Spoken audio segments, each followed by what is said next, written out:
नमस्ते, good morning. कैसे हैं बच्चे? आई एम श्योर आप सब अच्छे हैं। You all are in good spirits. चलो बच्चों, आज आपकी पाठ्य पुस्तक की पाठ 11 कविता देश की शान, इसकी हम रीडिंग करते हैं, पठन करते हैं। अपनी अपनी पुस्तक का पेज खोलिए बच्चों और इसका पठन शुरू करते हैं। पाठ 11 देश की शान। सबसे प्यारा सबसे न्यारा, देखो यह है तिरंगा हमारा। केसरिया सफ़ेद हरा है रंग, रह जाते सब देख के दंग। दंग मीन्स हैरान, है ना? देखो कितना सुंदर।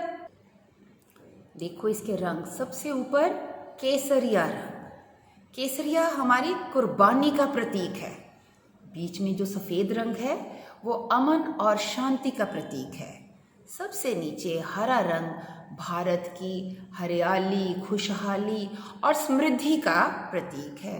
बीच में जो अशोक चक्र है ये नीले रंग का है। ये भी हमेशा भारत की उन्नति और प्रगति को एक तरह से हमें दर्शाता है, बताता है। जंगल का राजा है बाघ, पशु पक्षियों को रखता साध। साध मीन्स उन्हें साध के रखता है, उन्हें डिसिप्लिन में रखता है। हमारे जंगल का राजा है और हमारे देश का राष्ट्रीय पशु है। और इसकी शान तो देखो जरा, देखो कितना शानदार और कितना गर्वित महसूस करते हैं हम इस पशु को देखकर कि ये हमारे देश का राष्ट्रीय पशु है, टाइगर, बाघ। उसके बाद बच्चों हमने अपने राष्ट्रीय पुष्प के बारे में भी थोड़ी जानकारी प्राप्त की थी और इस पुष्प का चित्र भी हमने बनाया था। कमल फूलों में सबसे न्यारा, ये है राष्ट्रीय पुष्प हमारा। पुष्प का अर्थ है फूल। ये हमारा फूल जो कमल का फूल है बहुत ही सुंदर, सबसे न्यारा है। ये भी बहुत से रंगों में पाया जाता है और इसीलिए इसकी खूबसूरती की वजह से इसे हमने अपना राष्ट्रीय पुष्प चुना है। इसकी शान देखो कितना सुंदर लगता है ना? सुंदर।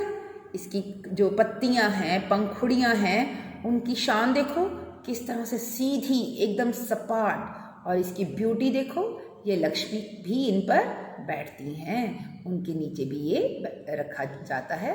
और हमारी पूजा में भी इस फूल का बहुत महत्व है।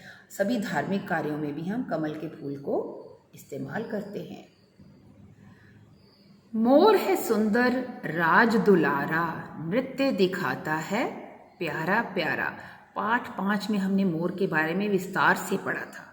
ये भी हमारे देश का एक राष्ट्रीय चिन्ह है, राष्ट्रीय पक्षी है।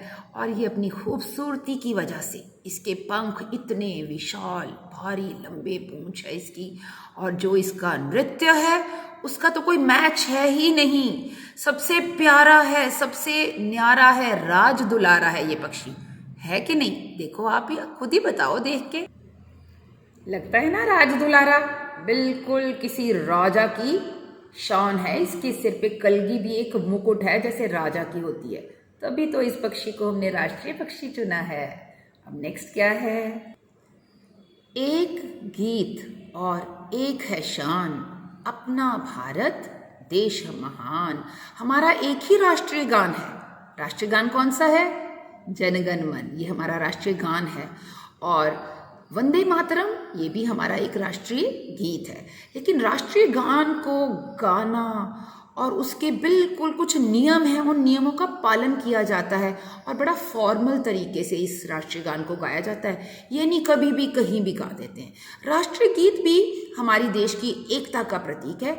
उसे हम अपने फंक्शंस में गा सकते हैं, जैसे वंदे मातरम हम कहीं भी गा सकते हैं। लेकिन राष्ट्रीय गान एक स्पेशल हमारा गान है, उसको गाने के लिए नियमों का पालन करना बहुत ज़रूरी होता है।